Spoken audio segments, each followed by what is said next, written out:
My advice, never have a baby, move, and start jobs all at the same time.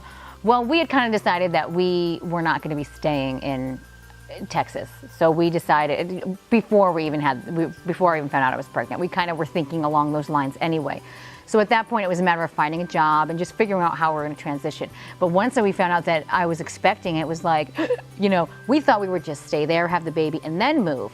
Well, as it happened, Brad got his opportunity, and it really couldn't wait until we were ready to move with the baby. I ended up making the travel deadline by like 3 days, being able to travel that far along. He literally dropped me off at the airport in a U-Haul.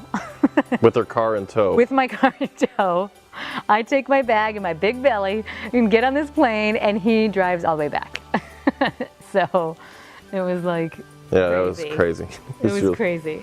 It's kind of weird because we owned our home. We lived, I grew up here and we were married, and we lived in our house for 3 years, and then we moved away, and then we came back into the same house that we owned. We had a wonderful family that rented our house, but it was kind of weird, like, because we never thought, we didn't really think of baby stuff before we left, and then we came back, and that room that used to be the office is now, we had to think about making it a baby room. And it's just a completely different mindset. And of course we did renovations and did, all kinds of stuff, but with a different mindset, of course. I mean, it was just... And it was really difficult for me because knowing you're having a baby, I couldn't get into that nesting mode until the very last second when you can't move anymore. Yeah. So it was kind of frustrating. Yeah. I had all these ideas for the room, and I wanted to make everything just so, and we knew we were having a little girl, and I couldn't, knowing we were going to move, I couldn't do anything